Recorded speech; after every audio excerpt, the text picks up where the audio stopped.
الحمد لله رب العالمين، والصلاة والسلام على أشرف الخلائق أجمعين، سيدنا وسيد الأولين والآخرين، حبيبنا وحبيب إله العالمين، إمام المرسلين وخاتم النبيين، أبي القاسم المصطفى محمد.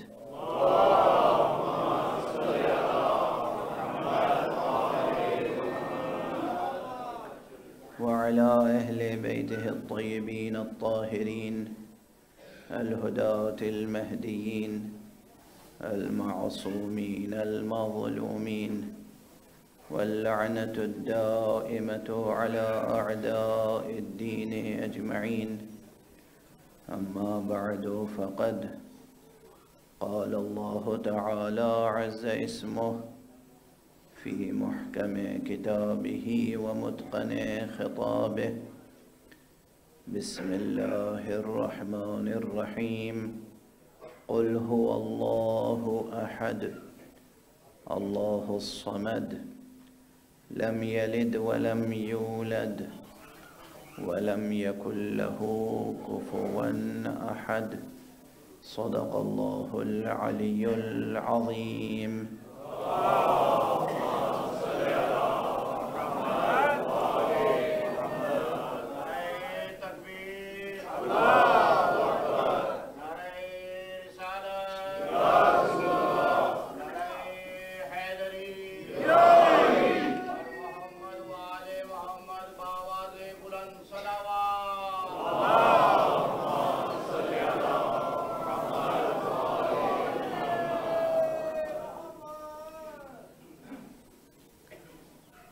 عزیزان گرامی، برادران اسلامی اور مسلمانان حسینی، محرم کا انتظار تھا۔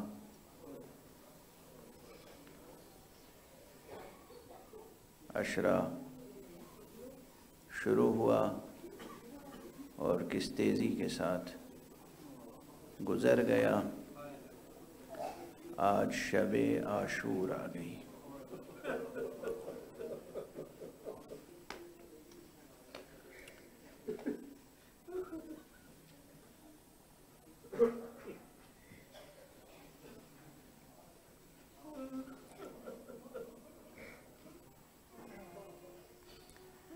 جن لوگوں کا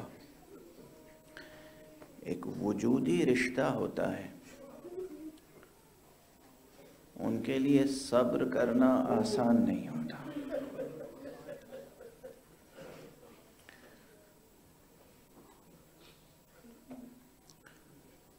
لیکن بہرحال ہم صبر کرنے پر بھی مأمور ہیں۔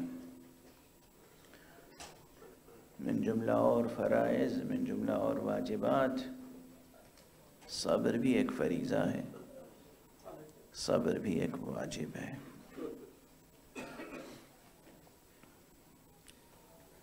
صبر بھی ایک عبادت ہے۔ سلسلہ گفتگو آپ حضرات کے ذہنوں میں محفوظ ہوگا۔ سلسلہ گفتگو کا عنوان تھا حقیقت اور حسین، اور اس عنوان کے لیے جس متن قرآنی کا انتخاب کیا گیا تھا وہ تھا سورہ اخلاص، سورہ توحید۔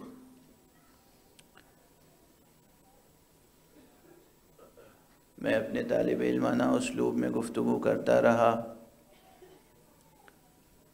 اور ابھی تک میں نے سورہ کا ترجمہ بھی نہیں کیا۔ بہت سے مطالب آپ یہ سمجھیں کہ صرف فہرست وار عرض کر دیے ہیں، جیسے فہرست سنائی جاتی ہے،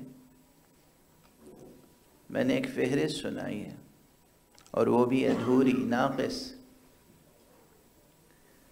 قرآن مجید کا کوئی بھی مقام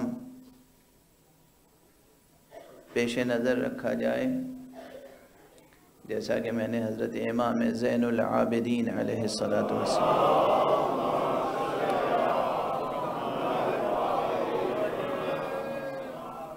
کا ارشاد گرامی آپ کی خدمت میں پیش کیا تھا۔ آپ نے فرمایا کہ آیات القرآن خزائن العلم، قرآن مجید کی آیتیں تو علم کے خزانے ہیں۔ فَكُلَّمَا فَتَحْتَ خَزَانَةً فَيَنبَغِي أَن تَنظُرَ مَا فِيهَا۔ جب بھی تم کوئی خزانہ کھولو، کسی خزانے کے دہانے تک پہنچو، تو پھر لازمی ہے، ضروری ہے تمہارے لیے کہ دیکھو اس خزانے میں کیا کیا کچھ گنج ہائے گرام آیا حق سبحانہ و تعالی نے تمہارے لیے ذخیرہ کر دیے ہیں۔ تو قرآن کا ہر مقام ایک خزانہ علم ہے۔ سورہ اخلاص بدرجہ اولا، جسے آپ ہر نماز میں تقریباً پڑھتے ہیں، لیکن آپ کو یہ احساس نہیں ہوتا کہ کیا کلمات ہیں جو زبان سے ادا کر رہے ہیں۔ بے پناہ سورہ ہے۔ ممکن ہو سکا تو کچھ کل کی مجلس میں خلاصے کے طور پہ عرض کروں گا، اور آج بھی جو سلسلہ گفتگو ہے، جو مطالب کل تک گزارش کیے، اس کا تتمہ عرض کروں گا۔ حقیقت اور حسین اس عنوان کا حق ادا کرنے کے لیے دو مباحث سے گزرنا بہرحال لازمی ہے۔ ایک یہ کہ ہم حقیقت کو سمجھیں، حقیقت کی تعریف کو سمجھیں، حق کی تعریف کو سمجھیں، اور دوسرے یہ کہ سمجھنے کے عمل کو سمجھیں، جہاں علم کا مسئلہ درپیش ہوتا ہے۔ اور اسی لیے لازمی طور پر میں نے علم کے مباحث چھیڑے، تھیوری آف نالج کی مشکلات کی طرف اشارے کیے۔ آپ کے سامنے میں نے گزارش کی کہ علم وجود کی طرح ذو مراتب ہے، یعنی علم کے بھی مرتبے ہیں۔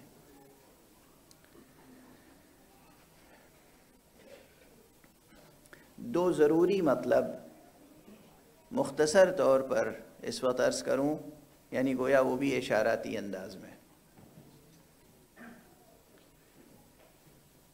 بار بار میں نے عرض کیا، یہ ذہن انسانی کی مجبوری تھی یا ذہن انسانی کی ضرورت،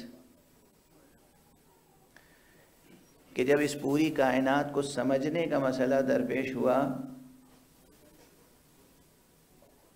تو پھر 10 کیٹیگریز آف بینگ کی تھیوری سامنے آئی، مقولات کی بحث سامنے آئی، اور اس میں ایک مقولہ مقولہ جوہر اور باقی 3 مقولے مقولات عرضیہ ہیں، سب اعراض ہیں۔ ایک جوہر ہے، باقی 9 اعراض ہیں۔ ایک ہے سبسٹنس، باقی 9 ایکسیڈنٹس ہیں۔ جب میں نے یہ بار بار آپ کے سامنے عرض کیا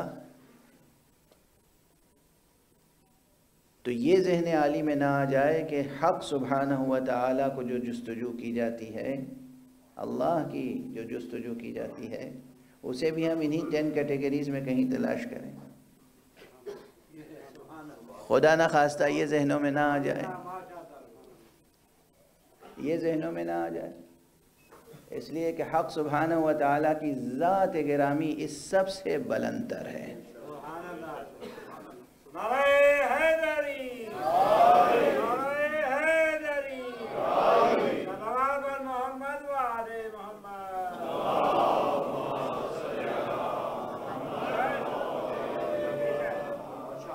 ہو سکتا ہے بچے نوجوان مغالطہ ہو جائے انہیں کہ اللہ جوہر ہے،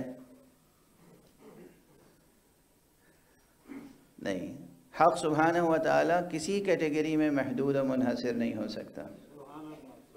یہ سب کیٹیگریز اس عالم کے لیے ہیں، اس کائنات، اس دنیا کے لیے۔ یعنی گویا وہ دنیا، وہ عالم، وہ کائنات جو سورج کی روشنی میں روشن ہوتی ہے، جہاں تک سورج کی روشنی پہنچ رہی ہے وہاں تک جو کچھ دیکھا جا سکتا ہے اسے 10 کیٹیگریز میں کلاسیفیکیشن اس کی جا سکتی ہے، لیکن اس کے علاوہ بہت سی چیزیں ہیں کہ جو ان 10 کیٹیگریز میں نہیں آ سکتی۔ یہ علم بھی، یہ تو بالکل ذہن میں راسخ رکھیں کہ اللہ ذات حق سبحانہ و تعالی حقیقت الحقائق، وہ اس سے برتر ہے، وہ نہ جنس رکھتا ہے، نہ فصل رکھتا ہے، نہ جوہر ہے، نہ عرض ہے، نہ اس کی حد ہو سکتی ہے ممکن، نہ رسم، اس کو ہم ڈیفائن نہیں کر سکتے، ڈیفینیشن اس کے لیے کوئی پرپوز نہیں کر سکتے، وہ اس سب سے بلند ہے، بالا تر ہے۔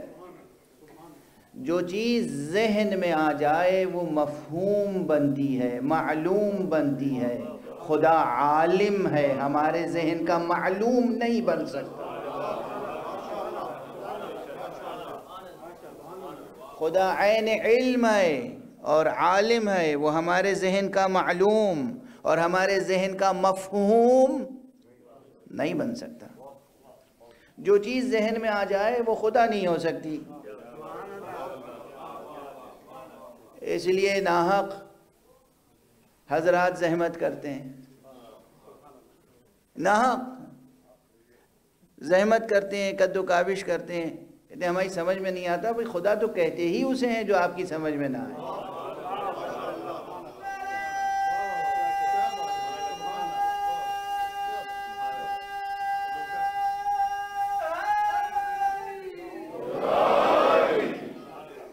خدا تو کہتے ہی اسے ہیں جو ہماری آپ کی سمجھ میں نہ آئے، جو سمجھ میں آ جائے گا وہ خدا نہیں ہوگا۔ توجہ فرما رہے ہیں آپ؟ اور یہاں پر اب ٹھہر کے ایک جملہ عرض کر دوں جو اکثر کہتا رہا ہوں پھر کہہ رہا ہوں، اس فقیر کا جملہ ہے، اللہ وہ حقیقت ہے، خدا وہ حقیقت ہے جس کا انکار ناممکن ہے مگر اعتراف مشکل ہے۔ اعتراف آسان نہیں ہے، اقرار آسان نہیں ہے، اعتراف آسان نہیں ہے، نہ ذہنی اعتبار سے آسان ہے، نہ عملی اعتبار سے، نہ تھیوریٹیکلی آسان ہے، نہ پریکٹیکلی آسان ہے۔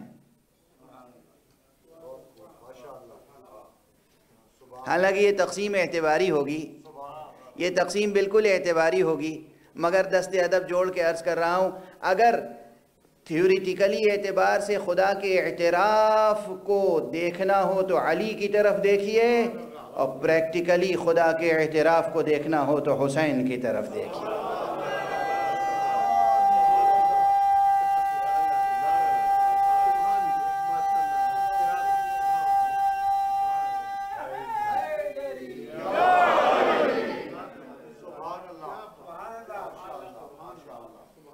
حالانکہ یہ معصومین علیہ السلام میں سے ہر ایک تھیوریٹیکلی بھی پریکٹیکلی بھی ہر اعتبار سے یہ اہل اللہ ہیں، یہ ارکان توحید حق ہیں، یہ خزینہ دار علوم توحید ہیں۔ خدا ہماری آپ کی سمجھ میں کب آئے گا؟ جبکہ یہ ہستیاں ہماری اور آپ کی سمجھ میں نہیں آ سکتی۔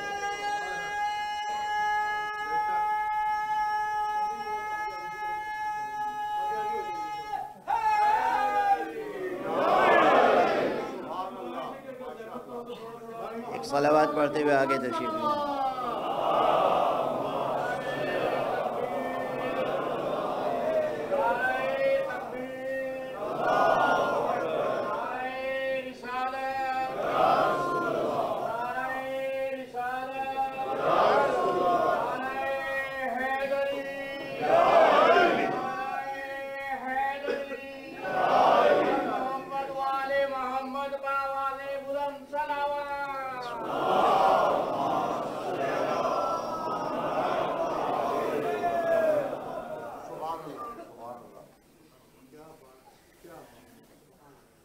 اس گنبد بیدر میں، اس خاکنائے دہر میں، اس زمین کے اوپر، اس آسمان کے نیچے کون ہے جو یہ کہہ سکے کہ ہم علی کو سمجھ سکتے ہیں؟ کون اتنا بڑا دل و دماغ رکھنے والا ہے جو یہ دعویٰ کر سکے کہ علی ابن ابی طالب کو سمجھ سکتے ہیں؟ نہیں ملے گا کوئی۔ یہ سب آپ ہرگز ہرگز ہرگز 100,000 بار ہرگز اسے خطیبانہ مبالغہ نہ سمجھیے گا، اسے شاعرانہ مبالغہ نہ سمجھیے گا۔ یہ ہے سچائی۔ اور اسی طرح جب گود کے پالے علی کو نہیں سمجھ سکتے تو جس گود میں علی پلے ہیں اس محمد کو کیا سمجھ سکتے؟ صلی اللہ علیہ وسلم۔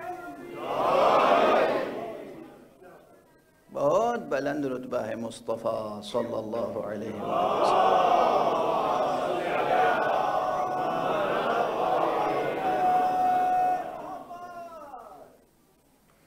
بہرحال تو یہ جو حقیقتیں اس کائنات میں نظر آتی ہیں، زمین، آسمان، چاند، سورج، ستارے اور مختلف اشیاء، ان کے درمیان، آسمانوں و زمینوں کے درمیان جو چیزیں ہیں، ان کو 10 کیٹیگریز آف بینگ میں ارسطوٹل نے ارینج کر دیا سمجھنے سمجھانے کے لیے۔ اس میں جو ہمارا علم ہے، ہمارا انسان کا، یہ علم ہے جس کے 5 یا 6 مراتب کی طرف کل اشارہ کیا تھا۔ میں نے کہا تھا علم کا ایک رتبہ یہ ہے کہ وہ جوہر بھی ہے، سبسٹنس بھی ہے۔ علم کا ایک مرتبہ وہ ہے کہ وہ ایکسیڈنٹ ہے، لیکن کون سا؟ کوالٹی، کیف نفسانی۔ جب صورتیں اشیاء کی ذہن میں آتی ہیں تو وہ مقولہ کیف میں ہوتی ہیں، کوالٹی ہیں۔ علامہ فخر الدین رازی بہت بڑے منطقی تھے، وہ بھی، ان کا خاص نظریہ ہے کہ علم مقولہ کیف سے نہیں بلکہ مقولہ اضافہ سے ہے، یعنی ریلیشن، ایکسیڈنٹ آف ریلیشن۔ انہیں کیا مغالطہ ہوا، کہاں مغالطہ ہوا، کچھ لوگ اسے مغالطہ کہتے ہیں، کچھ لوگ اس کی تعویل کرتے ہیں، وہ بحث ہے پوری۔ لیکن بہرحال علم کا ایک رتبہ وہ ہے جو ہم تسلیم کر لیتے ہیں کہ ریلیشن۔ ایک علم کا رتبہ وہ ہے کہ جو ایکشن ہے، اور ایک علم کا رتبہ وہ ہے جو افیکشن یا پیشن ہے۔ یہ سب فلاسفیکل ٹرمینالوجیز ہیں اور لاجک میں ہیں۔ اس کو ہمارے بلند ہمت جوان سن کے بھلا نہ دیں گے انشاءاللہ۔ اس سب پر مطالعہ کیجئے گا۔ اور جو میں نے کہا کہ اس پورے عشرے میں میں نے کچھ نہیں بیان کیا ہے، صرف فہرست سنائی ہے آپ کو۔ یہ فہرست پورے سال بھر کا ہوم ورک ہے آپ کے لیے، سال بھر کا ہوم ورک ہے۔ کسی بھی پروفیشن میں ہو آپ، تھوڑا تھوڑا روز پڑھتے رہیے، سرچ کیجئے، اور اگر مشکل درپیش ہو تو اس طالب علم سے مباحثہ بھی کرتے رہیے۔ ای میل کے ذریعے سے، کسی بھی ذریعے سے اگر آپ کا کوئی سوال آئے گا تو ضرور انشاءاللہ اس کا جواب دیا جائے گا، اگر میرے موضوع سے مربوط ہوگی بات۔ آج تیزی کے ساتھ ایک بات کی طرف اور اشارہ کر دوں اور پھر آگے بڑھوں۔ علم کی تقسیمات یا علم کے مراتب میں ایک اصطلاح اور آتی ہے جو مشترک ہے۔ دیکھیے اس سب سے فضائل جڑے ہوئے ہیں۔ یہ خیال ہے کہ میں فضیلتیں پڑھنے کے لیے مقدمے اور تمہید کے طور پر یہ مباحث پیش کرتا ہوں۔ مقصد یہ نہیں ہے کہ میں مدرسے کے مباحث لا کے آپ کو سنا دوں۔ ایک اصطلاح ہے جسے کہتے ہیں علم اجمالی، اور ایک اصطلاح ہے جسے کہتے ہیں علم تفصیلی۔ یہ اصطلاح علم اجمالی اور علم تفصیلی کی دو علموں میں بالکل متضاد معانی رکھتی ہیں۔ ایک ہے علم اصول فقہ، جورسپروڈنس، اسلامک جورسپروڈنس، بہت عظیم علم ہے۔ شوق دلاؤں گا میں کہ جوانوں کو کوشش کرنی چاہیے، خاص طور سے جن لوگوں کی فیلڈ لا ہے، چاہے وہ آپ کسی لا میں کام کر رہے ہوں، انٹرنیشنل لا میں کام کر رہے ہوں، اگر آپ نے اصول فقہ اسلامی کو اچھی طرح پڑھا تو یہ وہ علم ہے جو قانون بنانے کا ہنر سکھاتا ہے، قانون بنانے کا سلیقہ عطا کرتا ہے، قانون بنانے کے لیے منطقی، علمی، فطری، حقیقی بیسس فراہم کرتا ہے۔ ہوائے نفسانی کی بنیاد پہ قانون بنانا نہیں سکھاتا، وحشی قوانین نہیں سکھاتا، یہ عقل، منطق، فطرت اور حق و حقیقت کی بنیاد پر قانون سازی کے اصول عطا کرتا ہے، اسے کہتے ہیں علم اصول فقہ۔ بتائیے یہ پیغام اس منبر سے دیا جائے یا نہ دیا جائے؟ دنیا آج سرگرداں ہے قانون سازی کے معاملے میں، اور غیر فطری قوانین روزانہ بنائے جا رہے ہیں، چاہے وہ ہندوستان ہو اور چاہے دوسرے ممالک۔ غیر فطری قوانین، وہ قوانین جنہیں جانور بھی نہیں برتتے۔ میں عرض کر رہا ہوں جنگل کے جانور بھی جن قوانین پر عمل نہیں کرتے، ان قوانین کو انسانی معاشرے میں انٹروڈیوس کیا جا رہا ہے۔ توجہ ہے؟ نعرہ حیدری، نعرہ حیدری، صلوات محمد و آل محمد۔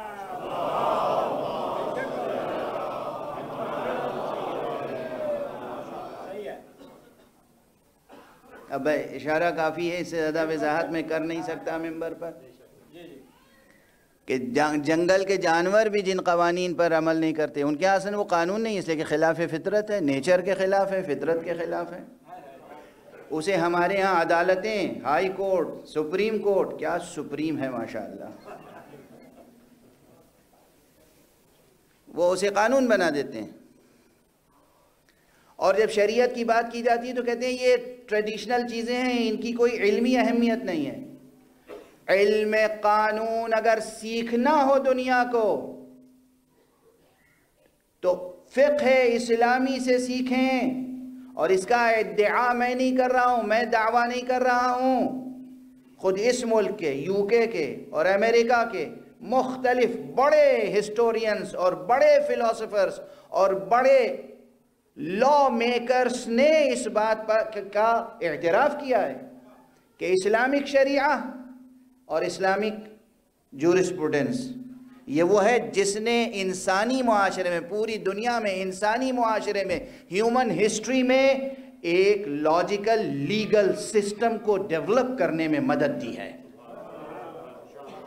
تو جو چیز لاجیکل لیگل سسٹم کو ڈیولپ کرنے میں مدد کر چکا ہے اسے آج ریجیکٹ کر رہے ہیں آپ، اور وہ قانون جو وحشی درندے جانوروں کے ہاں بھی رائج نہیں ہے اسے آپ انسانی معاشرے میں انٹروڈیوس کر رہے ہیں۔ یہ ہے 21ویں صدی، کالے جھوٹ کی صدی۔ صلوات پڑھ دیجئے محمد و آلہ۔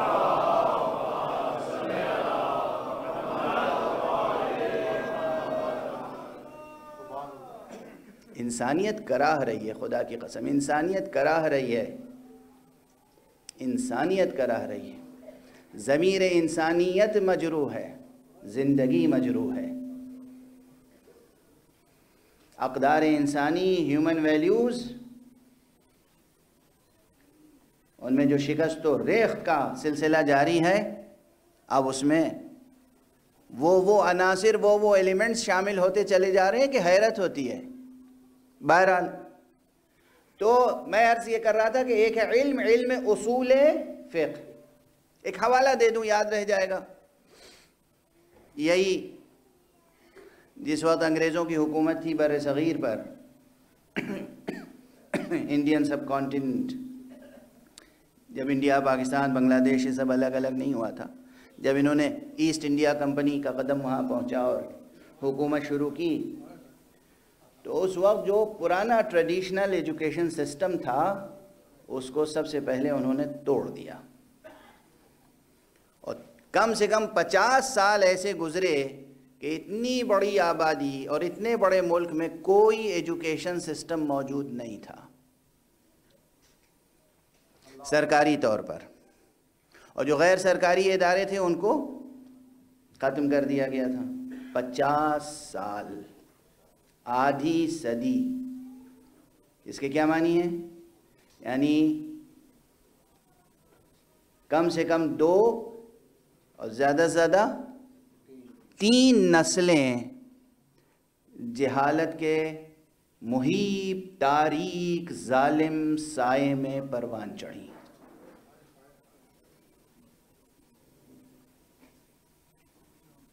اور اس کے بعد جو ایجوکیشن سسٹم انٹروڈیوس کیا گیا وہ انسانی اقدار، الہی اقدار، خود علمی اقدار یا نالج اورینٹڈ نہیں تھا، پالیٹکس اورینٹڈ تھا. جیسے آج یونیورسٹیز میں کیا پڑھایا جا رہا ہے؟ نالج مل رہی ہے یونیورسٹیز میں، وزڈم مل رہی ہے یونیورسٹیز میں. اب موضوع بالکل ہی بدل جائے گا، لیکن بہرحال یہ شبیں، یہ لمحات بہت اہم ہیں. آپ سب گوش بر آواز ہیں، اس لیے میں وہ آوازیں آپ تک پہنچانا چاہتا ہوں جو آپ کی زندگی اور آپ کے معاشرے اور آپ کے مستقبل کو سنوار سکیں اور اشتباہات اور مغالطوں کو دور کر سکیں. بہرحال اس وقت جب دوبارہ ایجوکیشن سسٹم ایک بنانے کی کوشش کی گئی، جو پالیسی بنی ایجوکیشن کی، اس پالیسی میں لکھا گیا تھا ریٹن، مسلمانوں کو علم فقہ نہ پڑھاؤ، اس لیے کہ علم فقہ پڑھ کر یہ قوم محکوم نہیں بن سکتی، حکمرانی سیکھتی ہے. فقہ علم فقہ نہ پڑھاؤ. کیوں؟ آج بھی ہر طرف آپ دیکھیں گے، آپ کے معاشرے میں جگہ جگہ ایسے لوگ پلانٹ کیے جا رہے ہیں جو علماء، فقہا، فقہ، علم فقہ، فقیہ، مجتہد، اس کے خلاف آوازیں اٹھا رہے ہیں. کیوں؟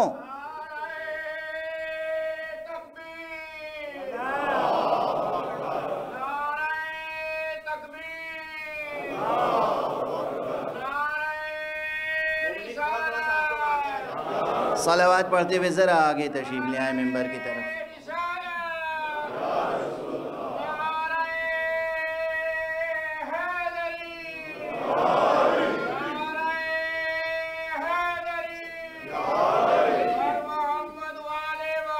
پلیز جو لوگ بالکل پیچھے بیٹھے ہیں وہ لوگ بھی بالکل پیچھے والے بھی تھوڑا سا آگے ہو جائیں، اس طرف کی طرف ابھی کافی جگہ ہے.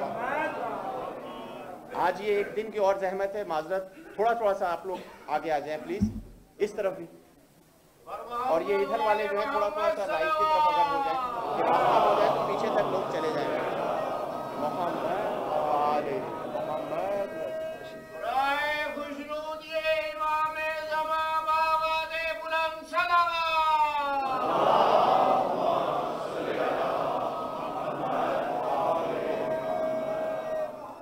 ایک بلند صلوات بھیج دیں محمد.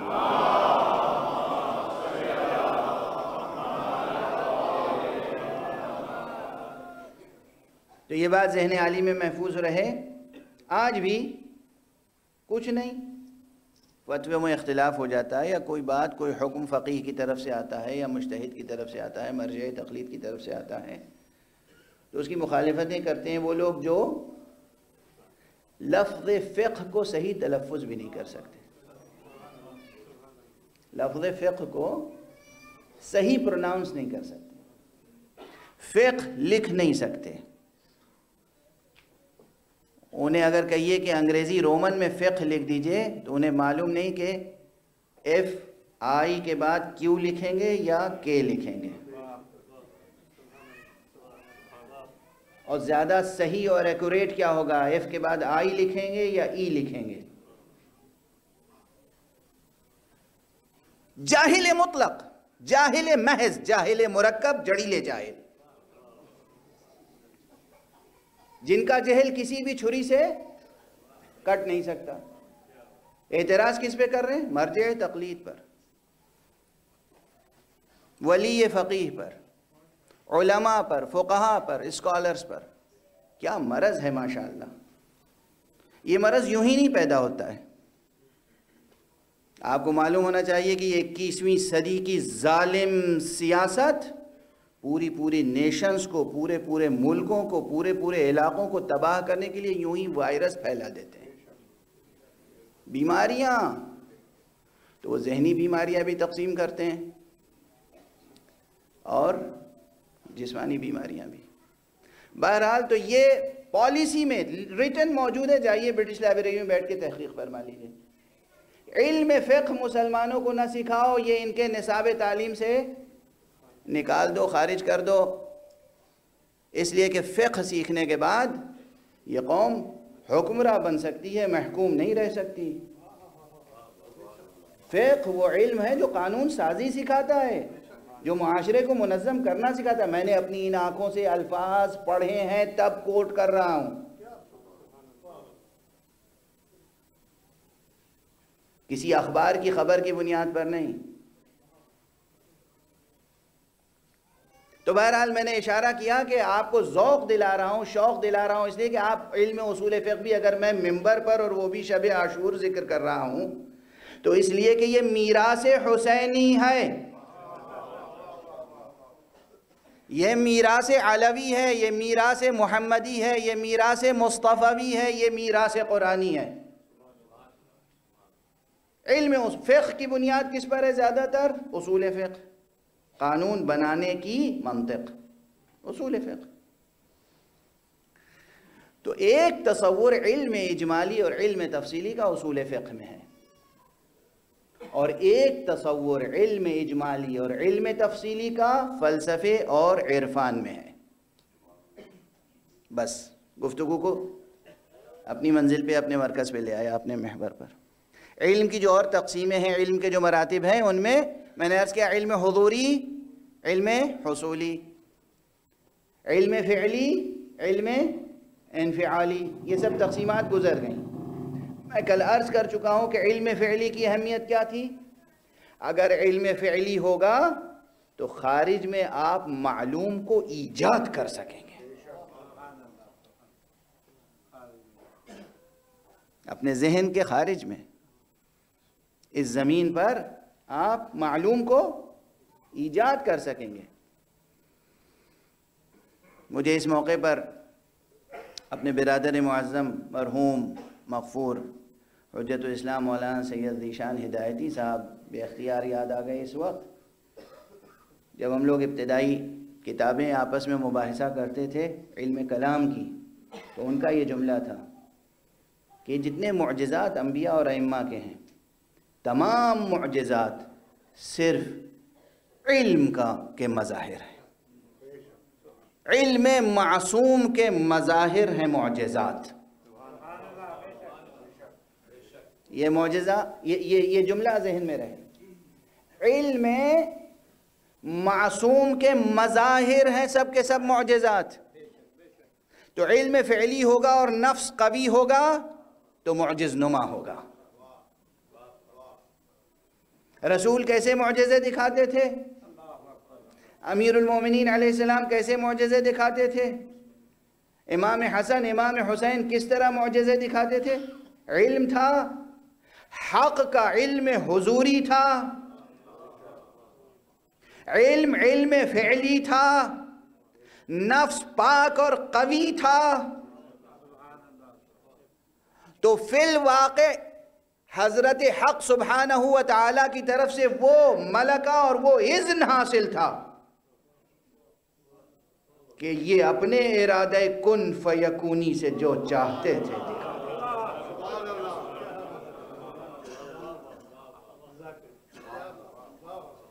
دیں۔ معصوم شناسی پر کام نہیں ہوا ہے جس طرح ہونا چاہیے۔ معصوم شناسی کا علم عام نہیں ہوا ہے جس طرح ہونا چاہیے۔ معصوم کی پہچان کیا ہے؟ معصوم کہتے کسے ہیں؟ معصوم کیسے ہوتا ہے؟ علم اور عصمت کا رشتہ کیا ہے؟ تو یہ جو علم کی تقسیمات ہیں، علم حضوری، علم حصولی، علم فعلی، علم انفعالی، اب آج ایک چیز کی طرف اور اشارہ کر دوں، علم اجمالی اور علم تفصیلی۔ علم اجمالی اور علم تفصیلی کی یہ اصطلاحیں دونوں، یہ ٹرمینالوجیز اصول فقہ میں بھی استعمال ہوتی ہیں اور علم فلسفہ اور عرفان میں بھی، لیکن دونوں میں بالکل برعکس ہے۔ اصول فقہ میں علم اجمالی کا رتبہ بہت کم ہے، علم تفصیلی کا رتبہ بلند ہے۔ اصلاً علم اجمالی اصول فقہ میں بہت کم رنگ ہے، یعنی علم اجمالی اصلاً مشکل سے اس کو علم کا رتبہ قرار دے سکتے ہیں۔ اب میں مثال بھی دے دوں تاکہ بہت الجھی نہ رہے بات، حالانکہ وقت صرف ہوگا اس میں، لیکن بہرحال بالکل تشنہ نہ رہے بحث۔ اصول فقہ میں علم اجمالی کسے کہتے ہیں؟ اصول فقہ میں علم اجمالی یہ ہے کہ فرض کیجئے کہ یہاں پر یا کسی مسجد میں آپ تشریف لے جائیں اور اس مسجد میں وضو کے لیے 8-10 گنتی کے لوٹے رکھے ہوئے ہیں، بدھنے پرانے زمانے کے۔ مسجدوں میں کہاں ترقی ہوئی ہے ابھی اتنی،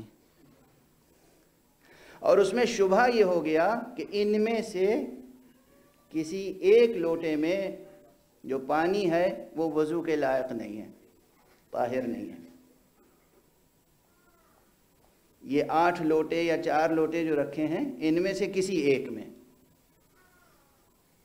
یہ علم اجمالی، یعنی ان میں سے کسی ایک میں، تفصیل نہیں معلوم کہ اس میں یا اس میں یا اس میں یا اس میں۔ مثال دے رہا ہوں، ادھوری مثال، تاکہ وقت بھی زیادہ صرف نہ ہو، اس لیے کہ اصول فقہ و فقہ کی کلاس تو ہے نہیں۔ علم تفصیلی کیا ہے؟ جب یہی اجمال دور ہو جائے وہ تفصیل ہے، تو اصل میں وہی علم ہے۔ ہمیں علم حاصل ہو جائے کہ بھئی یہ لوٹا جو ہے، یہ ظرف جو ہے، اس میں پانی وضو کے لائق نہیں ہے، باقی سب طاہر، مسئلہ حل ہو گیا۔ لیکن جب تک نہیں معلوم، بس اتنا معلوم ہے کہ یہ 4 میں سے ایک، اب اس میں بھی شبہ محصورہ اور غیر محصورہ کی بحث ہوتی ہے کہ اگر گنتی ہی کے 4 ہیں تو پھر 4 سے اجتناب لازم ہے۔ یہ نہیں کہیں گے کہ اب چونکہ نہیں معلوم تو چلیے کام چلا لیجئے کسی سے بھی، نہیں، چونکہ معلوم ہے یہ 4، ان 4 میں سے کوئی ایک بہرحال نجس ہے تو 4 سے پرہیز ضروری ہے۔ توجہ ہے؟ کیا فقہ کی لطافت ہے، کیا فقہ کی نفاست ہے، کیا فقہ کی بلندی ہے۔ جہاں بھی شبہ ہو محصور اور معلوم ہو کہ ان چند میں سے ایک بہرحال نجس ہے، وہاں ان سب سے اجتناب کیجئے۔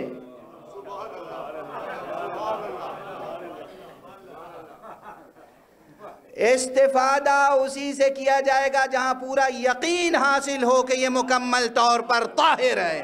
صلوات پڑھتے ہیں محمد و آلہ۔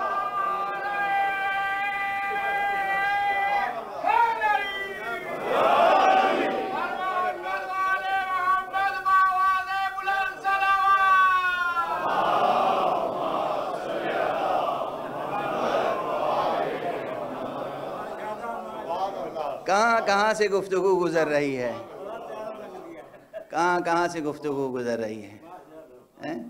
تو یہ علم اجمالی اور علم تفصیلی ہے فقہ و اصول فقہ میں۔ فقہ میں علم اجمالی اصلاً بہت کم رنگ ہے، اسے علم کہہ نہیں سکتے، شبہ ہے، اور علم تفصیلی دراصل علم ہے۔ فلسفے اور عرفان میں اس کے بالکل برعکس ہے۔ اگر فلسفے کے متن میں علم اجمالی لفظ آ جائے تو فلسفے میں علم اجمالی بلندتر ہے علم تفصیلی سے، بالکل برعکس ہے۔ اسی طرح بس ایک جملے میں آپ کا ذوق قبول کر لے گا، اسی کو تو کہتے ہیں فضائے مجلس۔ کوئی بہت لمبی چوڑی عبارت ہو، اس عبارت کو فزیکلی مختصر کرنا چاہیں، کیسے مختصر کریں گے؟ عربی کے 28 حروف ہیں، یہ سب کے سب حروف کس سے بنے ہیں؟ نقطوں سے۔ نقطوں کی ایک خاص ترتیب ہے تو الف وجود میں آ گیا، نقطوں ہی کی ایک خاص ترتیب ہے تو بے وجود میں آ گیا، نقطوں کی ایک خاص ترتیب ہے جیم وجود میں آ گیا۔ جتنے حروف ہیں وہ نقطوں کے اتصال سے بنے ہیں، اس لیے اگر تمام حروف کو سمیٹنا ہو تو ایک نقطے میں سمٹ آئیں گے۔ یہ ایک نقطہ جب اسے تفصیل کے ساتھ بڑھایا جائے گا تو پوری لوح سامنے آ جائے گی۔ اسی لیے کہا گیا کہ فقہ، علم حکمت میں، علم عرفان میں علم اجمالی کا رتبہ بلند ہے، اس لیے کہ جہاں علم اجمالی ہوگا اسی سے تفصیل وجود میں آتی چلی جائے گی۔ باقاعدہ یہ علم حکمت اسلامی میں، علم فلسفہ میں یہ چیز ثابت ہے، علم عرفان میں یہ چیز ثابت ہے کہ علم اجمالی کا رتبہ بلند ہے علم تفصیلی سے۔ چونکہ ایسا تھا اور ایسا ہے، اسی لیے کہنے والے نے کہا کہ جو کچھ کل قرآن میں ہے وہ سورہ حمد میں ہے، جو کچھ سورہ حمد میں ہے وہ بسم اللہ میں ہے، جو کچھ بسم اللہ میں ہے وہ بائے بسم اللہ میں ہے، اور جو کچھ بائے بسم اللہ میں ہے وہ تو اس نقطے میں ہے۔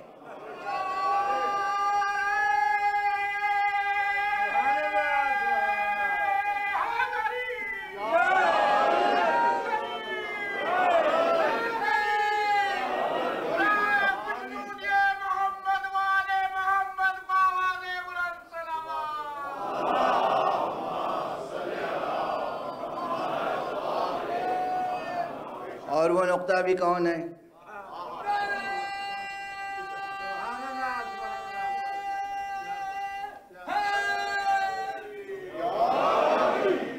بہت سے حضرات ہیں جو اس طرح کی روایتوں کو بیچارے قبول نہیں کر پاتے، تو اب بیچارے ہی ہیں اور کیا کہا جائے گا۔ میں ہمدردی سے کہہ رہا ہوں، تحقیر کے لیے نہیں۔ الفاظ میں کچھ نہیں ہوتا، نیتوں میں سب کچھ ہوتا ہے، نیتوں میں ہوتا ہے۔ میری نیت تحقیر یا تضحیق کی نہیں ہے، ہمدردی ہے۔ بیچارے ہیں، نہیں سمجھ میں آتی بات، نہ قرآن کے نقطے سمجھ میں آتے ہیں، نہ علی کے رتبے سمجھ میں آتے ہیں۔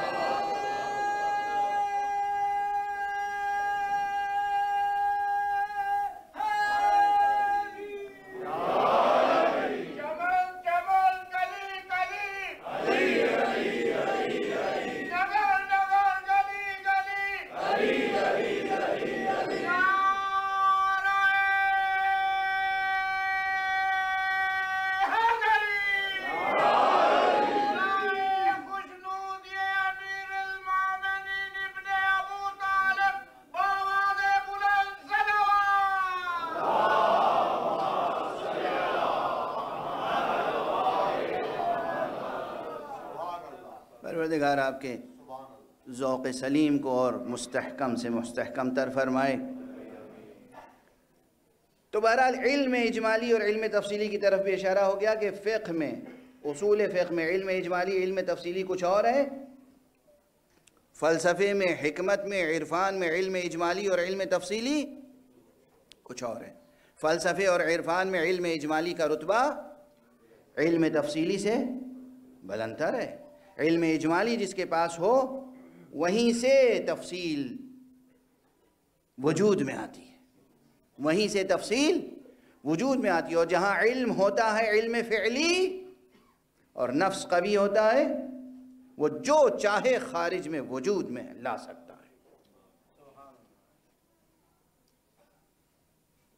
جو لوگ کل نہیں تھے مجلس میں، بس ایک جملے میں مثال دے کر آگے بڑھوں اور مال مجلس کی طرف لے کر آپ کو چلوں۔ میں نے عرض کیا تھا کہ شاعر شعر کہتا ہے، یہ شعر پہلے سے کہیں موجود ہوتا ہے؟ نہیں۔ آرٹسٹ کوئی آرٹ تخلیق کرتا ہے، پینٹر، نقاش، مصور، آرٹسٹ کوئی پینٹنگ بناتا ہے، کوئی تصویر بناتا ہے، کوئی نقش بناتا ہے، کوئی مرقع تخلیق کرتا ہے، یہ کہاں کہیں ہے خارج میں؟ اور منفرد ہوتا ہے،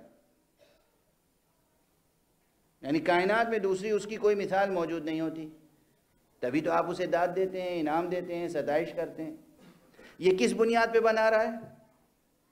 اس کے پاس علم ہے، اس کی بنیاد پر بنا رہا ہے۔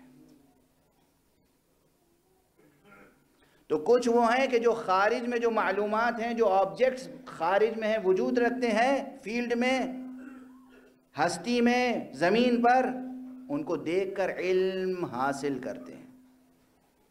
یعنی گویا کچھ وہ ہیں جو معلوم کو دیکھ کر علم کی تصویر اتارتے ہیں، جو تصویر اتارتے ہیں اسی کو علم سمجھتے ہیں۔ کچھ وہ ہیں جن کے پاس علم ہے، اس کی بنیاد پر وہ چیزیں تخلیق کرتے ہیں۔ دونوں کیا ایک ہی رتبے میں؟ یہ دونوں ایک رتبے میں نہیں ہیں۔ ایک وہ جو خارج سے معلوم کے ذریعے سے علم حاصل کرے، اور ایک وہ جس کے علم کے ذریعے سے معلوم وجود میں آئے۔ یہ دونوں ایک رتبے میں نہیں ہو سکتے۔ اور مسلمان دعویٰ کرتا ہے محمد ہمارے جیسے تھے، انبیاء ہمارے جیسے تھے، معصومین ہمارے جیسے تھے۔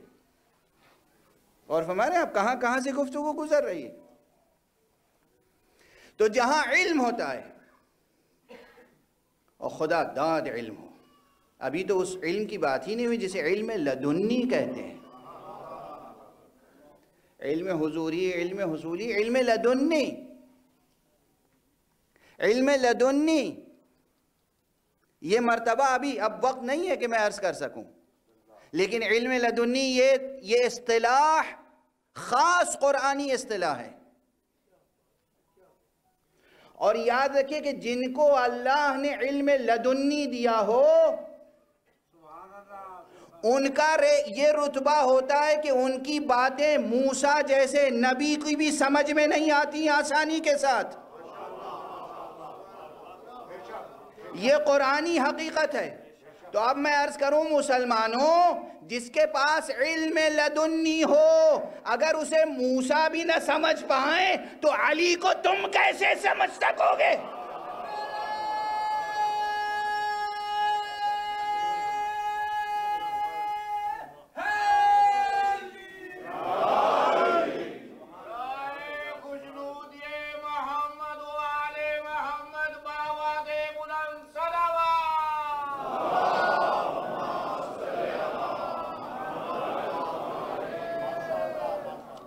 نہ محمد، نہ علی، نہ حسن، نہ حسین، نہ زہرا، زہرا سلام اللہ علیہ۔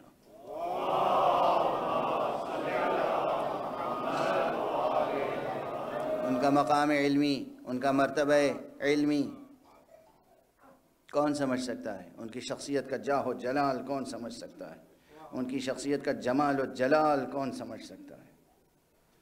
لیکن بہرحال آج چونکہ شب عاشور ہے، اس لیے بس چند فقرے عرض کروں گا کہ اگر حقیقت تک پہنچنا ہے اور حق تک پہنچنا ہے، کیونکہ اس سے پہلے وہ شعر میں دو ایک مرتبہ پڑھ چکا ہوں تو اس لیے چاہ نہیں رہا تھا کہ پڑھوں، لیکن شعر اتنا اچھا ہے کہ جی چاہتا ہے پڑھنے کا۔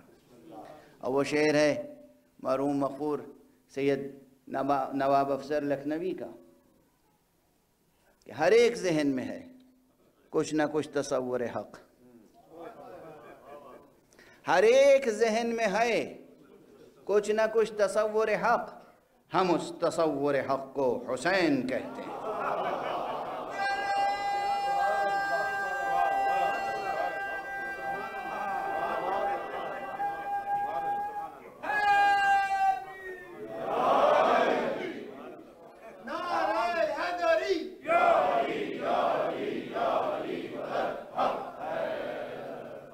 ہر ایک ذہن میں ہے کچھ نہ کچھ تصور حق، حق کا تصور، حقیقت کا تصور ہر ذہن میں ہے، ہر فرد بشر کے ذہن میں۔ ہم اس کا نام حسین رکھتے ہیں۔ کیوں؟ اس لیے کہ ہم نے حسین علیہ السلام میں وہ چیزیں دیکھیں کہ حسین نے اپنے وجود سے، اپنے کلمات سے اور اپنے معجزات سے ہمیں حق کا علم حضوری عطا کیا ہے۔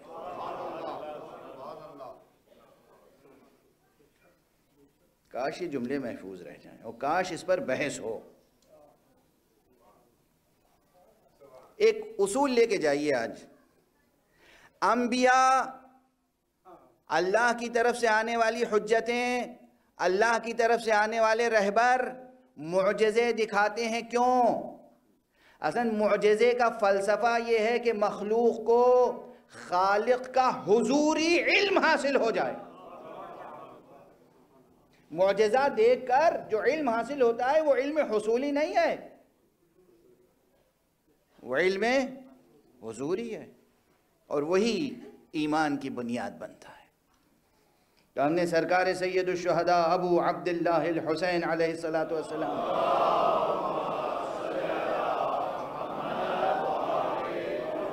کہ بھی معجزے تاریخ میں موجود ہیں، حدیث کے دامن میں موجود ہیں۔ ان لوگوں نے جنہوں نے خاص طور سے معجزات معصومین اور انبیاء کو جمع کیا ہے ان کی کتابوں میں موجود ہیں۔ بحث کرنے والے بحث کرتے رہیں گے، مگر جو چیزیں صحیح ہیں، ثابت ہیں، اور وہ صحیح ہیں اور ثابت ہیں۔ بچپن سے، جب سے آغوش زہرا میں اور آغوش مصطفیٰ میں اور آغوش مرتضیٰ میں حسین آئے، تب سے حسین کے معجزات کا ظہور شروع ہو گیا۔ کیا عظمت ہوگی اس بچے کی جہاں نانا بھی صاحب اعجاز ہے، بابا بھی صاحب اعجاز ہے، ماں بھی صاحب اعجاز ہے، بھائی بھی صاحب اعجاز ہے، اتنے صاحب اعجاز کے ہوتے ہوئے اس کا معجزہ بھی ظاہر ہو رہا ہے۔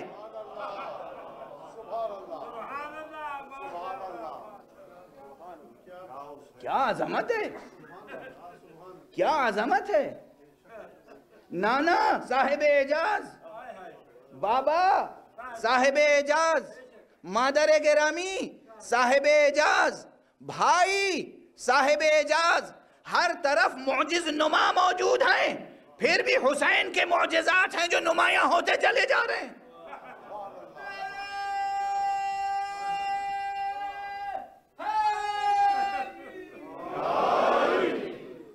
اس حسین کے حوالے سے حق اور حقیقت تک نہ پہنچیں گے تو کس کے حوالے سے پہنچیں گے؟ چاہے وہ بچپن میں فرشتوں کا آنا ہو،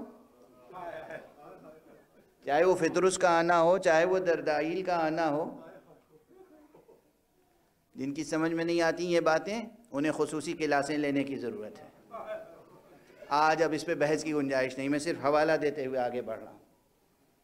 حسین کا بچپنا ہے، ولادت ہوئی ہے، ولادت ہوئی ہے اور کرامات اور برکات اور معجزات کے اظہار کا سلسلہ شروع ہو گیا۔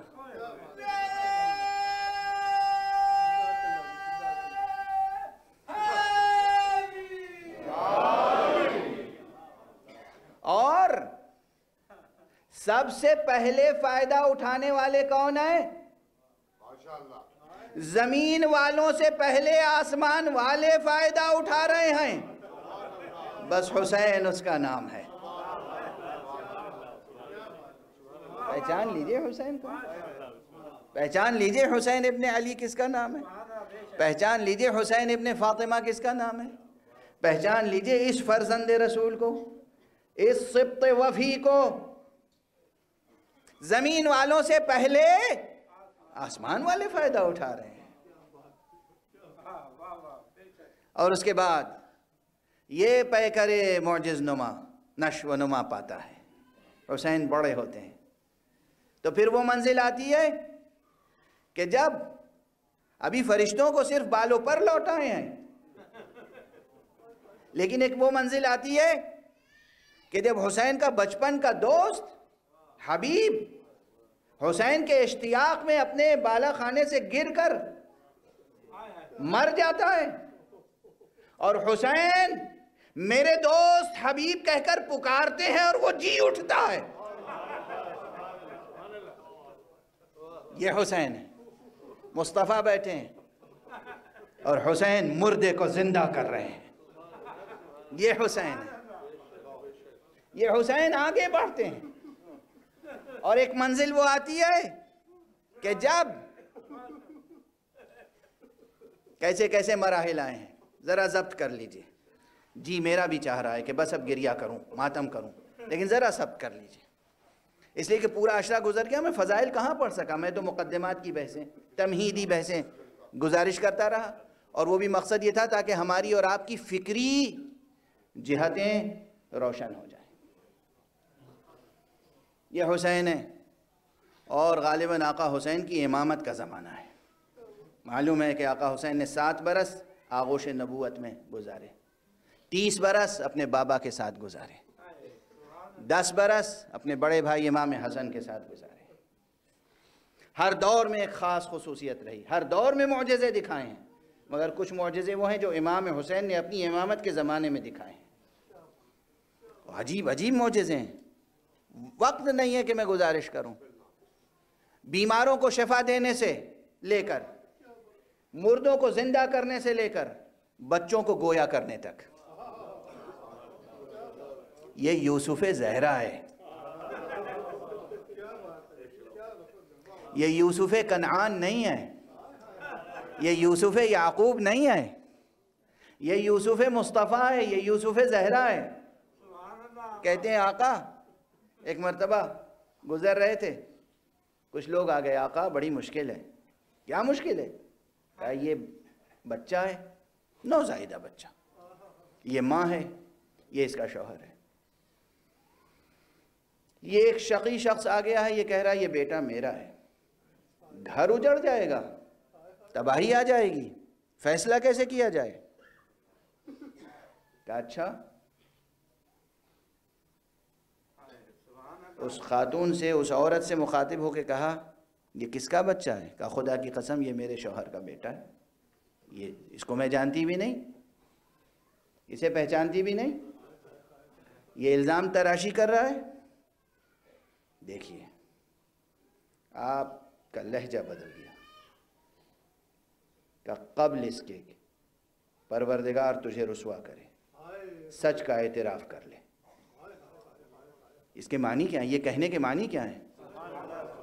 کہ حسین اس باپ کا بیٹا ہے جو میدان جنگ میں بھی سامنے آنے والوں کی پیشانی دیکھ کر بتا دیتا ہے کہ قیامت تک اس کی نسل میں مومن پیدا ہونے والے ہیں یا مومن پیدا ہونے والے ہیں۔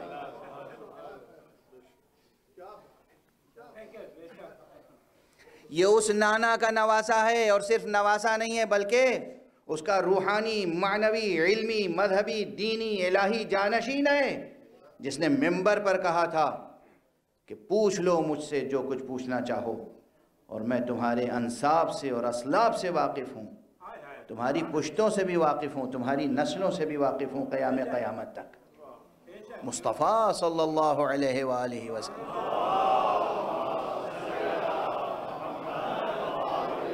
حضور کا بھی یہ دعویٰ موجود ہے تاریخ میں، ذکر کر چکا ہوں اس سے پہلے، کہ پیغمبر نے ممبر سے کہا تھا جو پوچھنا ہو پوچھ لو، اور اس کے بعد لوگ کھڑے ہوئے، فرمائیے میرے والد کا کیا نام ہے؟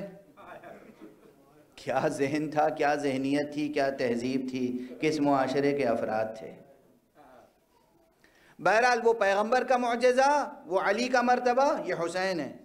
جیسے ہی اس نے کہا قبل اس کے کہ خدا تجھے رسوا کرے، اعتراف کر لے، کہا نہیں میں سچ بول رہی ہوں۔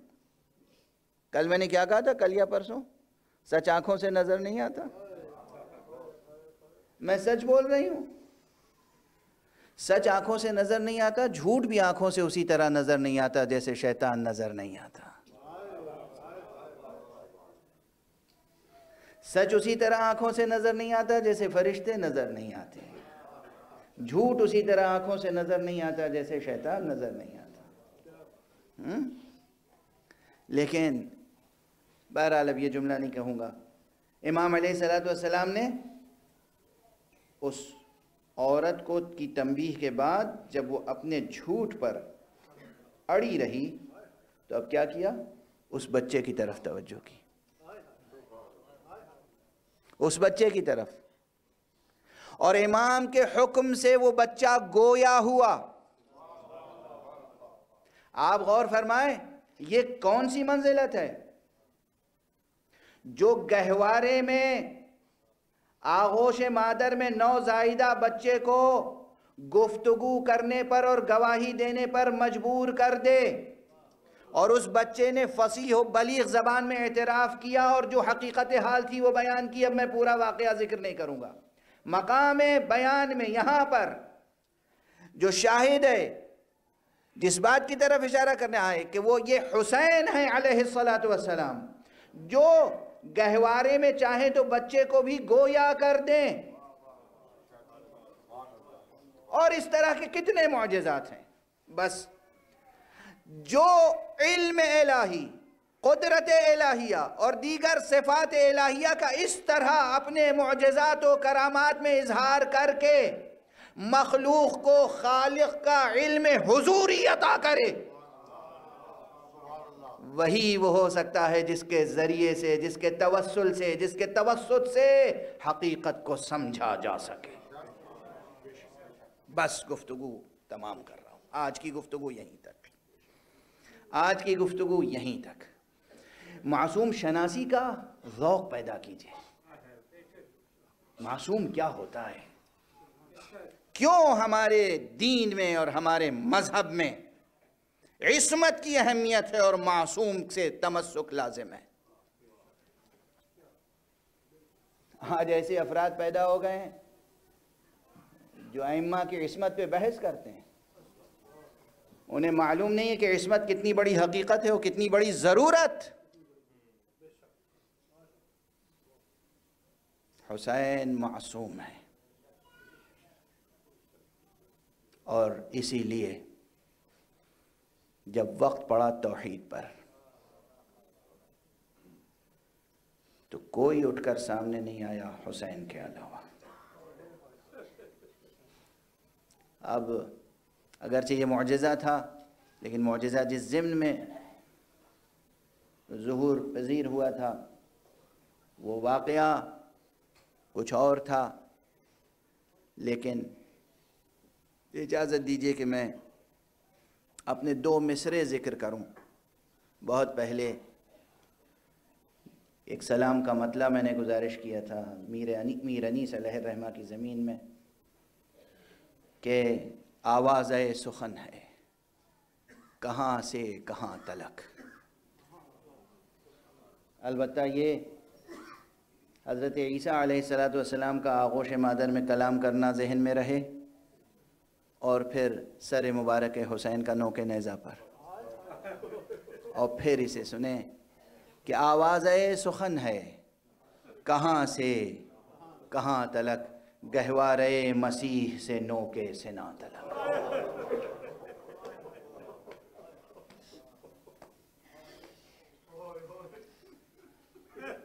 آواز سخن ہے کہاں سے کہاں تلک، گہوارے مسیح سے نوک سنا تلک۔ جو بچوں کو گہوارے میں گویا کر دے، اس کے لیے یہ شک بھی نہیں کرنا چاہیے کہ اس کا سر نیزے پہ کس طرح گفتگو کر سکتا ہے۔ آپ سب کی آنکھیں نم ہیں،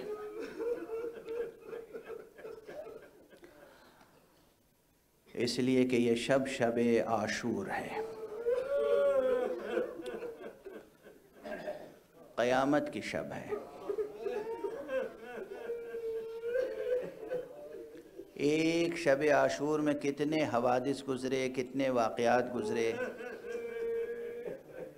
خود ان تمام واقعات پہ بالترتیب نظر ڈالیے تو خود ان واقعات کا ایک شب میں رونما ہونا حسین کے معجزات میں سے ہے۔ اور روز عاشورہ جتنے واقعات ترتیب کے ساتھ رونما ہوئے ہیں، ان تمام واقعات پر ان کی تفصیل کے ساتھ نظر ڈالیے تو معلوم ہوگا یہ ممکن نہیں تھا، یہ تو معجزہ حسینی ہے۔ اب مجھ میں بھی سکت نہیں ہے کہ زیادہ دیر تک گزارش کر سکوں، بس 2-3 مناظر۔ شب عاشور، آقا حسین نے خطبہ دیا اصحاب کو جمع کر کے، اور کہا کہ دیکھو کل 10 محرم ہے، کل جمعہ ہے، کل یہ صرف اور صرف میرے خون کے پیاسے ہوں گے۔ تم چاہو تو اس رات کی تاریکی کو، پردہ شب کو اپنے لیے غنیمت سمجھو۔ تم جا سکتے ہو، میں راضی ہوں۔ تم نے اب تک جو میرا ساتھ دیا، میں خوش ہوں، میں دعا گو ہوں، میں راضی ہوں۔ میں اپنی بیعت تمہاری گردنوں سے اتار لیتا ہوں۔ اور اگر تم تنہا جاتے ہوئے شرمندگی محسوس کرتے ہو تو میرے اہل بیت میں سے، بنی ہاشم کے بچوں میں سے ایک ایک کا ہاتھ پکڑو اور اپنے ساتھ لے کر چلے جاؤ، اس لیے کہ یہ صرف اور صرف میرے خون کے پیاسے ہیں۔ اجرکم علی اللہ۔ آقا حسین نے جب یہ خطبہ ارشاد فرمایا تو اب تاریخ متفق ہے اس پر کہ سب سے پہلے جو شخصیت کھڑی ہوئی ہے وہ حضرت ابو الفضل العباس کی شخصیت۔ ابو الفضل کیا نام ہے، کیا کنیت ہے، کیا شخصیت ہے۔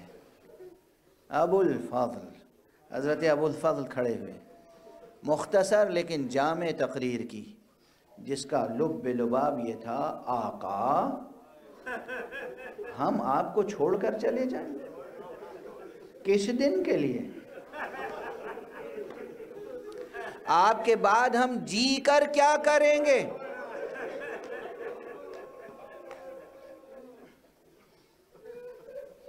ایسی یادگار اور مؤثر تقریر کی جس کی گونج قیامت تک باقی رہے گی۔ اس کے بعد اصحاب کا سلسلہ شروع ہوا۔ حضرت حبیب ابن مظاہر کھڑے ہوئے، حضرت مسلم ابن اوسجہ کھڑے ہوئے، حضرت زہیر قین۔ یہ جملہ زہیر قین کا ہے جو کچھ عرصے پہلے تک دوسرے گروہ کے سمجھے جاتے تھے، لیکن جب معصوم کی معرفت حاصل ہو گئی، جب حسین علیہ السلام کو پہچان لیا، جب حسین علیہ السلام کے حوالے سے حق کو پہچان لیا، تو اب کیا فرمایا ہے؟ کہتے ہیں کہ فرزند رسول یہ ایک زندگی کیا، اگر ہم آپ کے ساتھ قتل کیے جائیں، ٹکڑے ٹکڑے کیے جائیں، پھر زندہ کیے جائیں، پھر قتل کیے جائیں، پھر ٹکڑے ٹکڑے کیے جائیں، پھر زندہ کیے جائیں، اسی طرح ہمیں 70 بار بھی قتل کیا جائے اور زندہ کیا جائے تب بھی آپ کا ساتھ نہیں چھوڑے۔ یہ زہیر قین کے جملے ہیں۔ اجرکم علی اللہ، اجرکم علی اللہ، جزاکم اللہ خیر الجزا۔ بس زیادہ دیر تک گفتگو کرنے کی اب سکت نہیں ہے، اور میری خواہش ہے کہ زیادہ دیر تک نوحہ پڑھیں، آپ ماتم کریں۔ آپ کے نوحے خدا کرے کہ بی بی زہرا کے دل کے زخموں کا مرہم بنے۔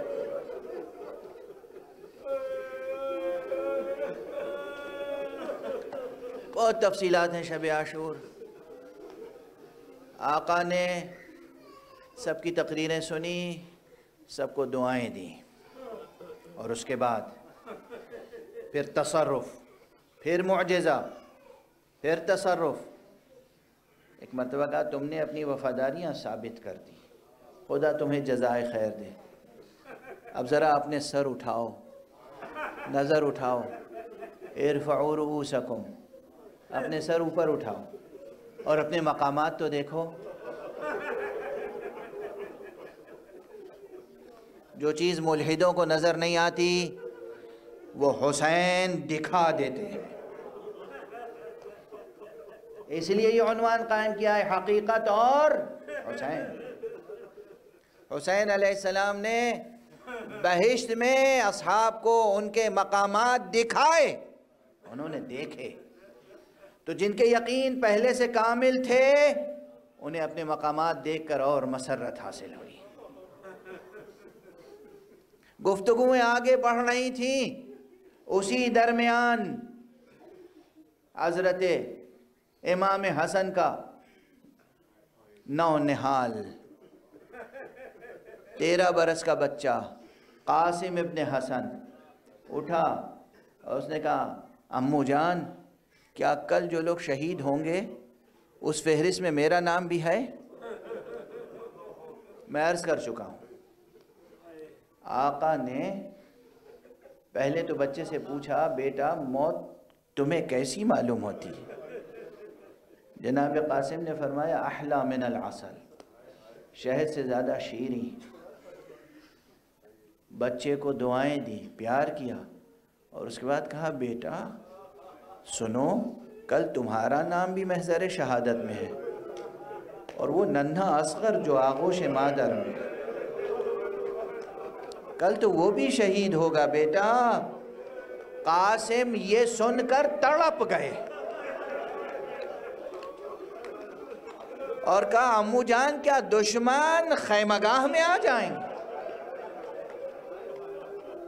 اجرکم علی اللہ، کیا دشمن خیام تک آ جائیں گے؟ اب مجھے نہیں معلوم، روایت نے تفصیلات نہیں بتائیں آقا نے اس وقت کیا کچھ فرمایا، مگر بزرگوں سے یہ جملے سنتا آیا ہوں کہ آقا نے اس وقت غالباً یہ فرمایا بیٹے قاسم نہیں، جب تک میں زندہ رہوں گا اس وقت تک کوئی خیمے میں نہیں آ سکے گا، میں اس بچے کو خود اپنے ہاتھوں پہ لے کر جاؤں گا۔ اجرکم علی اللہ، اجرکم علی اللہ۔ یہ سورہ اخلاص کے ضمن میں مجلسیں آپ کے سامنے گزارش کی، تو آج ایک مصرع ذہن میں آیا جو خاص طور سے حضرت علی اصغر کے تعلق سے تھا کہ اس کتاب کربلا کا سورہ اخلاص ہے۔ جس طرح پورے قرآن مجید میں سورہ قل ہو اللہ چھوٹا سا سورہ ہے، مگر کتنا اہم سورہ ہے، کتنا اہم سورہ ہے۔ سورہ اخلاص، سورہ قل ہو اللہ چھوٹا سا سورہ ہے۔ جس طرح قرآن مجید میں سورہ اخلاص ہے، اسی طرح کتاب کربلا میں علی اصغر سورہ اخلاص کی شبیہ ہے۔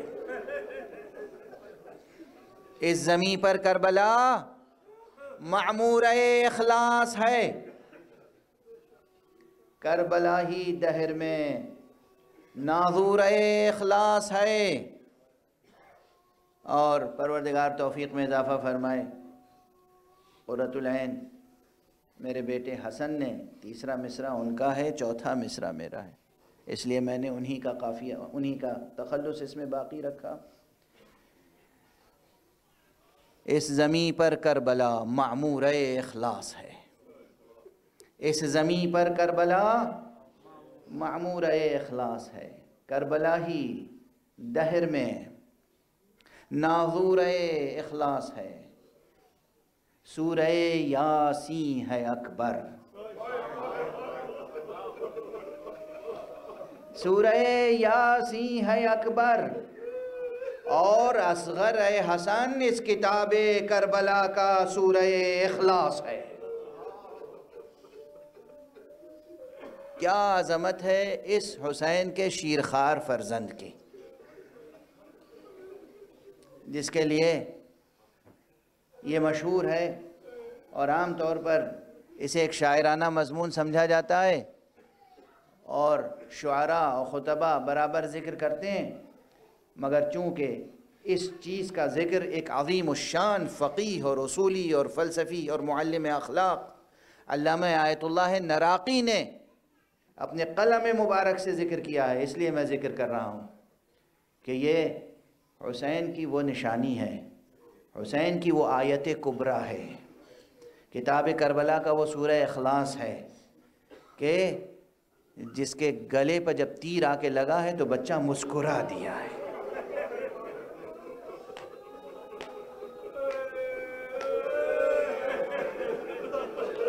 اجرکم علی اللہ، اجرکم علی اللہ، اجرکم علی اللہ، اجرکم علی اللہ، اجرکم علی اللہ. آقا حسین کے اس بچے کی کیا کیا خصوصیتیں ہیں؟ کہتے ہیں بچہ 3 دن کا بھوکا پیاسا، کربلا جیسے ماحول میں، پیاس کی شدت میں، جس کے ماں کی چھاتی میں دودھ بھی خشک ہو چکا تھا، شیر مادر بھی خشک ہو چکا تھا، اس وحشت ناک بن میں بچہ 3 دن کا بھوکا پیاسا تقریباً غشی کی کیفیت میں تھا، تقریباً غشی کی کیفیت میں تھا. لیکن آقا حسین نے جب میدان کربلا میں آواز استغاثہ بلند کی، حل من ناصر ینصرنا، کوئی ہے جو ہماری مدد کرنے والا جو ہماری مدد کرے، کوئی نصرت کرنے والا ہے جو ہماری نصرت کرے. جیسے ہی حسین کی آواز خیمے میں آئی تو بچہ ہوش میں آ گیا، بچہ بیدار ہو گیا. بچے نے تڑپ کے اپنے آپ کو ہومک کے جھولے سے زمین پر گرا دیا. ماں آگے بڑھی، پھوپھی آگے بڑھی، جلدی سے بچے کو اٹھایا، پیار کیا، سینے سے لگایا. لیکن یہ انداز ایسا تھا کہ بلک بلک کے بیویاں رونے لگیں. جب حسین کے کانوں میں بیویوں کے رونے کی آواز آئی، حسین پلٹ کے در خیمہ پہ آئے. ابھی میں زندہ ہوں، رونے کا کیا سبب ہے؟ اجرکم علی اللہ.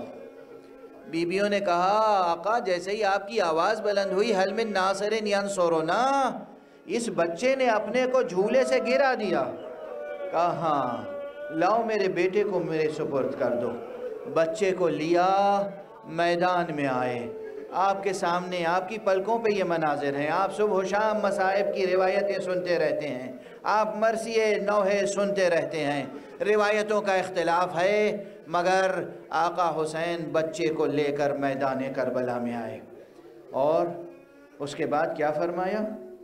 اگر تمہاری نگاہ میں میں گناہگار ہوں تو اس بچے کا کیا قصور ہے؟ یہ پیاس سے ہلاک ہوا چاہتا ہے، چند قطرے پانی کے اسے پلا دو. اور اس کے بعد خود بچے کی طرف رخ کر کے کہا بیٹا تم حجت خدا کے فرزند ہو، اپنی پیاس کا اظہار خود کرو. بچے نے ننھا سا مرجھایا ہوا چہرہ فوج کی طرف موڑا اور سوکھی ہوئی زبان ہونٹوں پہ پھرائی. کہتے ہیں یہ منظر دیکھ کر فوج میں انقلاب برپا ہو، فوج میں انقلاب برپا ہوا. کچھ ایسے بھی تھے جو آمادہ ہوئے کہ اس بچے کو پانی پلا دینا چاہیے. بعض حضرات نے یہ بھی لکھا ہے کہ آقا حسین نے بچے کو زمین پہ لٹا دیا، پھر اٹھا لیا. باپ کا دل ہے نا، ایک تو بچہ پیاسا ہے، بچہ پیاسا ہے، بچہ شیر خوار ہے، بچہ نحیف ہے، لاغر ہے، کمزور ہے. اور سرزمین کربلا کس قدر تپتی ہوئی ریت ہے وہاں پر. کیسے حسین بچے کو چھوڑ دیں؟ لٹایا پھر اٹھا لیا، گود میں لیے ہوئے ہیں. ادھر جب عمر ابن سعد نے خود اپنے سپاہیوں کو منقلب ہوتے ہوئے دیکھا تو ایک مرتبہ کہا تمہیں کیا ہو گیا ہے؟ اقطع کلام الحسین. خاص طور سے حرملہ کو آواز دے کر کہا حرملہ حسین کی گفتگو منقطع کر دے، حسین کا کلام منقطع کر دے، حسین کی حجت منقطع کر دے. حرملہ نے تیر کا گلوے اصغر کا نشانہ لیا، تیر رہا کیا، تیر آیا. میں تفصیلات گزارش نہیں کر سکتا، یہ روایتوں میں ہے. یہ وہ شقی تھا، یہ وہ پہلوان تھا، یہ وہ تیر اندازی میں مشاق تھا جس کا تیر کبھی خطا نہیں ہوتا تھا. لیکن پہلا تیر نشانے پہ نہیں لگا، دوسرا تیر نشانے پہ نہیں لگا، تیسرا تیر نشانے پہ لگا اور اس طرح لگا کہ بچہ بابا کے گلے میں حمائل ہو کر رہ گیا. سوکھے ہوئے گلے سے چند قطرے لہو کے ٹپکے. کیا انداز ہے, کیا انداز ہے. حسین نے ہاتھوں میں لیا, چلوں میں لیا, چہرے پہ ملا, بیٹے اسی انداز سے میں نانا رسول اللہ کے پاس جاؤں. اجرکم علی اللہ, اجرکم علی اللہ, اجرکم علی اللہ. ہاں روئیے اور بلند آواز سے گریہ کیجیے, ماتم کیجیے اور بے اختیار ماتم کیجیے. حسین کا حق ہے ہماری گردنوں پر. اور وہ جملہ کہہ دوں جو اکثر کہتا رہا ہوں, اگر آپ ماتم نہیں کریں گے, آپ نوحہ نہیں کریں گے, آپ اشک افشانی نہیں کریں گے, تو پھر آسمان سے خون کے قطرے برسیں گے. درختوں کی شاخیں ماتم کریں گی, ذرہ ذرہ گریہ کرے گا. حسین کا غم ہے, یہ زہرا کا غم ہے. شب عاشور ہے, شب عاشور ہے. تذکرہ ختم کر رہا ہوں.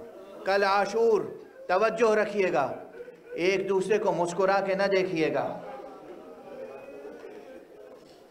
ایک دوسرے کو تحیت میں پرسہ دیجیے گا. حسین کا, حسین علیہ السلام کا پرسہ دیجیے گا. اس پرسے کا ثواب کہیں زیادہ ہے اس ثواب سے جس کی جستجو میں آپ رہتے ہیں.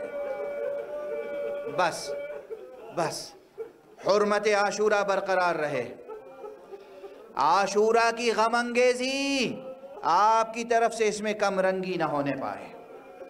بس اصغر کا خون آقا کے چہرے پر ہے. اصغر کا گلا بازو کے ساتھ پیوست ہے. اصغر کے ننھے ننھے ہاتھ حسین کے گلے میں ہیں.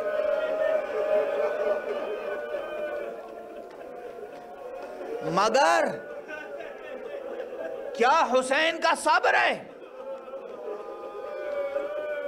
میں روایت پڑھ چکا ہوں کل, وہ حسین جو جناب علی اکبر کے سینے سے خون کا فوارہ دیکھ کر سینے پہ ہاتھ رکھ کے اور باہوں میں اکبر کو لے کر لیٹ گئے اور زینب کو سہارا دینا پڑا آواز دے کر, بھیا حسین.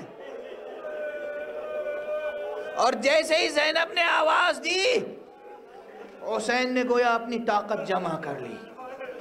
لیکن آج اصغر کا لاشا اس طرح لے کر حسین کے قدموں میں کوئی اضطراب نہیں آئے. حسین آگے بڑھ رہے ہیں, پھر پیچھے ہٹ رہے ہیں. انا للہ و انا الیہ راجعون, رضا بقضائہ و تسلیما لامرہ. انا للہ و انا الیہ راجعون, رضا بقضائہ و تسلیما لامرہ. معصوم کے ایک ایک عمل میں حکمتیں ہیں. اس طرح اس عظیم مصیبت کو محفوظ کیا ہے کہ حسین کی یہ آواز قیامت تک گونجتی رہے گی, اور ہمیں اور آپ کو یہ سعادت ملتی رہے گی کہ عمل عاشور کے ضمن میں اس عمل کو دہراتے رہیں. اور بس آخری فقرہ, حسین 7 مرتبہ آگے بڑھے, 7 مرتبہ پیچھے ہٹے. حسین امام ہیں, حسین حجت حق ہیں, حسین انسان کامل ہیں, حسین ولی اللہ الاعظم ہیں اپنے وقت میں. حسین صبر کا آخری حوالہ ہیں. حسین بچے کو لے کر آئے, لیکن کس کے پاس لے کر آ رہے ہیں؟ در خیمہ پہ سب بیویاں ہیں, ان کے ساتھ رباب بھی کھڑی ہوئی ہیں. اصغر کی ماں رباب. اسی لیے میں کہتا ہوں رباب سے کیوں محبت تھی خاص حسین کو. رباب کا عرفان, رباب کی معرفت, رباب کی للہیت. رباب بھی ولیت اللہ العظمہ ہے. جب بچہ آیا کوئی شوہر سے شکوہ نہیں ہے, گیلا نہیں ہے. یہ نہیں کہا میرے سردار آقا حسین آپ تو بچے کو پانی پلانے کے لیے لے گئے تھے, میں یہ کیا دیکھ رہی ہوں. گیلا نہیں, شکوہ نہیں، بس حسین آئے، دامن ابا کا ہٹایا، ماں کے سامنے پیش کر دیا۔ تاریخ نگارو دیکھو، چشم فلک دیکھ، حسین کا صبر اور رباب کا صبر۔ بس رباب نے کہا بنیا امثلک ینحر، میرے بچے، میرے لال، میرے بیٹے، کیا تجھ جیسے بھی ذبح کیے جاتے؟